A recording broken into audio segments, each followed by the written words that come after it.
नमस्कार दोस्तों, राधे राधे। स्वागत है आपका मेरे इस चैनल माँ धर्मगंगा में। आज हम भगवान शिव के पहले ज्योतिर्लिंग के पीछे की कथा सुनेंगे। शिव पुराण के अनुसार सोमनाथ ज्योतिर्लिंग भगवान शिव का प्रथम ज्योतिर्लिंग है। जब प्रजापति दक्ष ने अपनी सभी 27 पुत्रियों का विवाह चंद्रमा के साथ कर दिया तो वे बहुत प्रसन्न हुए। पत्नी के रूप में दक्ष कन्याओं को प्राप्त कर चंद्रमा भी बहुत सुशोभित और बहुत खुश हुए और दक्ष कन्याएं भी अपने स्वामी के रूप में चंद्रमा को प्राप्त कर सभी कन्याएं इस विवाह से प्रसन्न थी। चंद्रमा की उन 27 पत्नियों में से रोहिणी उनसे सबसे ज़्यादा प्रिय थी, जिसको वह विशेष आदर तथा प्रेम करते थे। उनका इतना प्रेम अन्य पत्नियों से नहीं था। चंद्रमा की अपनी तरफ उदासीनता और उपेक्षा देखकर रोहिणी के अलावा बाकी दक्ष पुत्रियां बहुत दुखी हुई। वे सभी अपने पिता दक्ष के शरण में गए और अपने कष्टों को सुनाया। अपनी पुत्रियों की व्यवस्था और चंद्रमा के दुर्व्यवहार को सुनकर दक्ष भी बड़े दुखी हुए। उन्होंने चंद्रमा से भेंट की और शांतिपूर्वक कहा, कलानिधे, तुमने निर्मल व पवित्र कुल में जन्म लिया है, फिर भी तुम अपनी पत्नियों के साथ भेदभावपूर्ण व्यवहार करते हो। तुम्हारे आश्रय में रहने वाली जितनी भी स्त्रियां हैं, उनके प्रति तुम्हारे मन में प्रेम कम और अधिक है। ऐसा सौतेला व्यवहार क्यों? तुम किसी को अधिक प्यार करते हो और किसी को कम प्यार देते हो। ऐसा क्यों करते हो? अब तक जो व्यवहार किया है वह ठीक नहीं है, फिर अब आगे ऐसा दुर्व्यवहार तुम्हें नहीं करना चाहिए। जो व्यक्ति आत्मजनों के साथ विस्मृतापूर्ण व्यवहार करता है उसे नरक में जाना पड़ता है। इस प्रकार प्रजापति दक्ष ने अपने दामाद चंद्रमा को प्रेम पूर्वक समझाया और चंद्रमा में सुधार हो जाएगा ऐसा सोच प्रजापति दक्ष वापस लौट आए।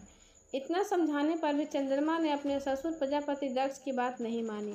रोहिणी के प्रति अतिशय आसक्ति के कारण उन्होंने अपने कर्तव्य की अवहेलना की तथा अपनी अन्य पत्नियों का कुछ भी ख्याल नहीं रखा और उन सभी से उदासीन रहे। दोबारा समाचार प्राप्त कर प्रजापति दक्ष बड़े दुखी हुए। वह पुनः चंद्रमा के पास आकर उन्हें उत्तम नीति के द्वारा समझाने लगे। दक्ष चंद्रमा से न्यायोचित बर्ताव करने की प्रार्थना की। बार बार आग्रह करने पर भी जब चंद्रमा ने अवहेलनापूर्वक जब दक्ष की बात नहीं मानी, तब उन्होंने चंद्रमा को श्राप दे दिया। दक्ष ने कहा कि मेरे आग्रह करने पर तुमने मेरी अवज्ञा की है, इसलिए तुम्हें क्षय रोग हो जाएगा। दक्ष द्वारा श्राप देने के साथ ही क्षण भर में चंद्रमा को क्षय रोग से ग्रसित हो गया। उनके क्षीण होते ही समस्त हाहाकार मच गया। सभी देवतागण तथा ऋषिगण भी चिंतित हो गए। परेशान चंद्रमा ने अपनी अवस्था तथा अपने कारणों की सूचना इंद्र आदि देवताओं तथा ऋषियों को दे दी। इसके बाद उनकी सहायता के लिए इंद्र आदि देवता तथा वशिष्ठ आदि ऋषिगण ब्रह्मा जी के शरण में गए। ब्रह्मा जी ने उनसे कहा कि जो घटना हुई है उसे तो भुगतना ही होगा, क्योंकि दक्ष के निश्चय को पलटा नहीं जा सकता। उसके बाद ब्रह्मा जी ने उन देवताओं को एक उत्तम उपाय बताया। ब्रह्मा जी ने कहा, चंद्रमा देवताओं के साथ कल्याण करना शुभ प्रभास क्षेत्र में चले जाएं। वहां पर विधि पूर्वक शुभ मृत्युंजय मंत्र का अनुष्ठान करते हुए श्रद्धापूर्वक भगवान शिव की आराधना करें। अपने सामने शिवलिंग की स्थापना करके प्रतिदिन कठिन तपस्या करें। इसकी आराधना से तपस्या से जब भगवान भोलेनाथ प्रसन्न हो जाएंगे तो वे इन्हें क्षय रोग से मुक्त कर देंगे। पितामह ब्रह्मा जी की आज्ञा को स्वीकार कर देवताओं और ऋषियों के संरक्षण में चंद्रमा देव मंडल सहित प्रभास क्षेत्र में पहुंच गए। वहां चंद्रदेव ने मृत्युंजय भगवान की अर्चना, वंदना और अनुष्ठान प्रारंभ किया। वे मृत्युंजय मंत्र का जाप तथा भगवान शिव की उपासना में तल्लीन हो गए। ब्रह्मा के अनुसार आज्ञा के अनुसार चंद्रमा ने 6 महीने तक निरंतर तपस्या की और ऋषभ ध्वज का पूजन किया। 10 करोड़ महामृत्युंजय मंत्र का जप तथा ध्यान करते हुए चंद्रमा स्थिर चित्त से वहां निरंतर खड़े रहे। उनकी तपस्या से भक्त वत्सल भगवान शंकर प्रसन्न हो गए।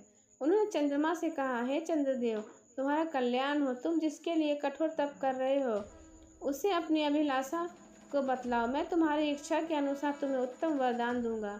चंद्रमा ने प्रार्थना किया करते हुए विनय पूर्वक कहा, हे देवेश्वर, आप मेरे सभी अपराधों को क्षमा करें और मेरे शरीर से क्षय रोग को दूर करें। भगवान शिव ने तपस्या से प्रसन्न होकर चंद्रदेव से वर मांगने के लिए कहा। इस पर चंद्रदेव ने कहा, भगवान, आप मुझे इस श्राप से मुक्त कर दीजिए और मेरे साथ अपराध क्षमा कीजिए।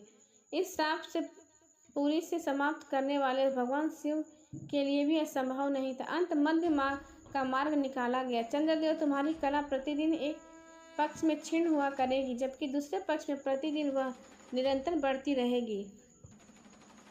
इस प्रकार तुम स्वस्थ और लोक सम्मान के योग्य हो जाओगे। भगवान शिव की कृपा रूपी प्रसाद प्राप्त कर चंद्रदेव बहुत प्रसन्न हुए। उन्होंने भक्ति भाव पूर्वक शंकर की स्तुति की।